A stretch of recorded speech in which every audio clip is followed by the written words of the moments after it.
Check this out, guys and gals. The state of Wyoming has moved forward a bill that will strengthen their permitless carry bill, but at the same time, the legislature has neutered a Second Amendment Preservation Act. Sit by and watch this episode of Guns and Gadgets if you want to learn more.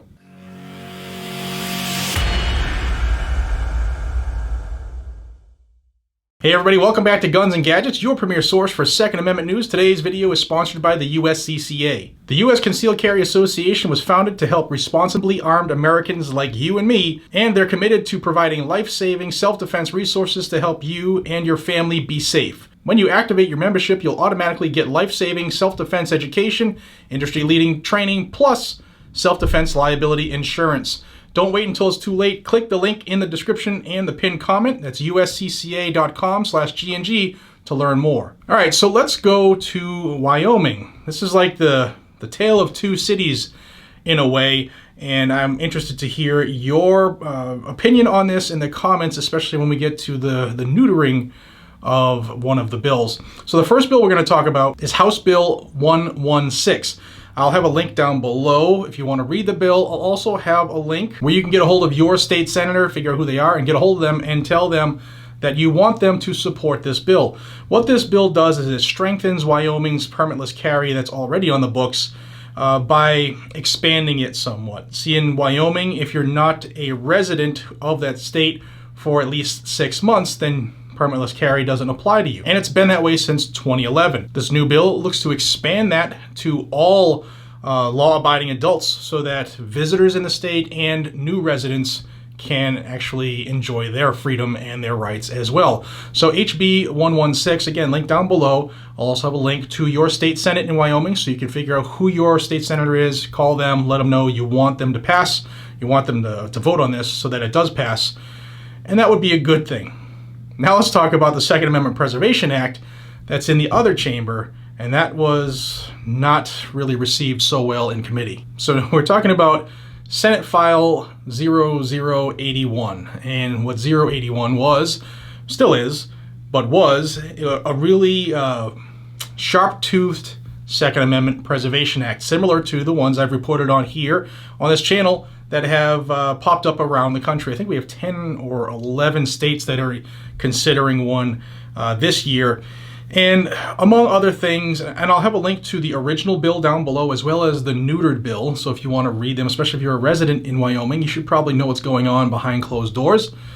But the first bill was the typical one that every state has pretty much filed. It goes through that the U.S. Constitution sets the rules and regulations for government, and any powers not expressly given to the federal government in the Constitution is reserved for the states. And it was one of those bills that said if this passes, then no state or local law enforcement or municipality can assist any federal agent or agency or group in exercising or carrying out federal gun control, and as long as it wasn't already a law on the books in Wyoming. So that meant, like, if Wyoming long day already. If Wyoming doesn't have an assault weapon ban on the books, then the feds couldn't come in and enforce an assault weapon ban with the help of state and local. And for somebody who's been on that type of scene for a long time in law enforcement, is the feds don't have enough to do anything typically, unless it's a centralized effort. They always count on local and state law enforcement because they don't have the numbers. And this bill looked to have serious consequences for those in the state that assisted the feds in carrying out unconstitutional gun control in Wyoming.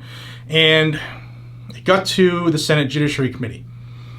And there were some issues that popped up, one of which was from the Sheriff's Association. The Sheriff's Association membership said that this was an attack on law enforcement because it put them in a position where they would be sued and or lose their jobs if they assisted the feds. So that was a big concern for the law enforcement side, and I think that it is really unfounded because you should be supporting people's rights, not looking for ways to take them away. That is not the position or the job of law enforcement.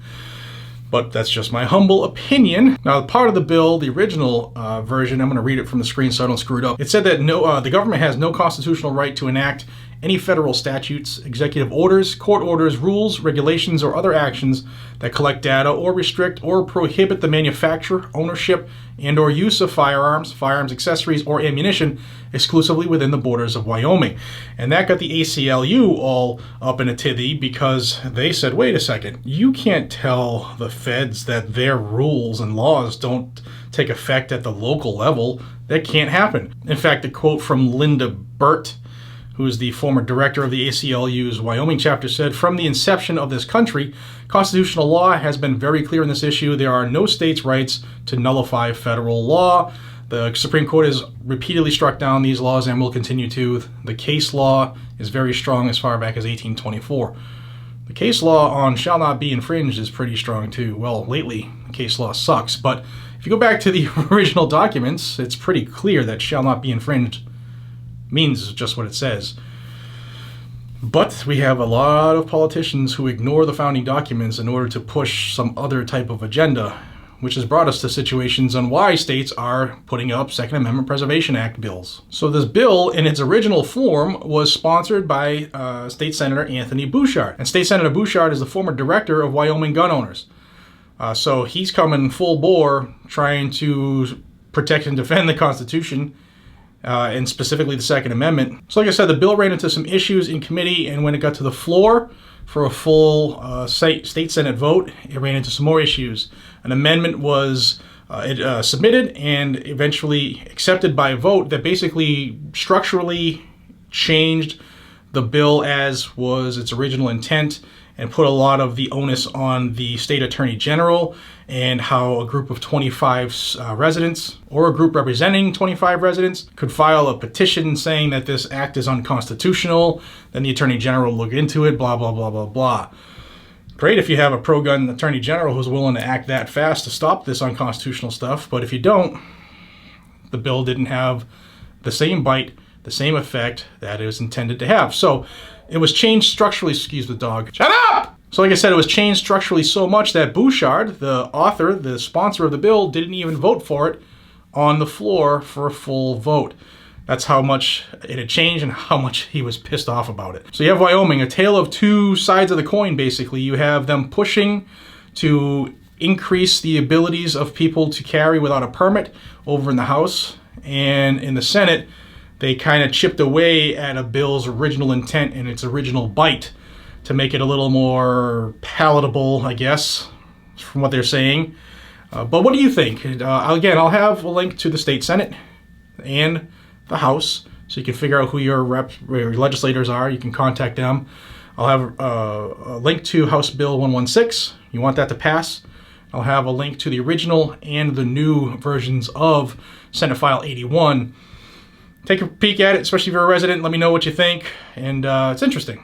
Just curious. All right, guys and gals, that's what's going on in Wyoming. I am going right back to the grindstone. I hope that you enjoy the news, and I value your time, so thank you very much. Until we see each other again, be safe, stay vigilant, carry a weapon. I will see you on the next one. Take it easy.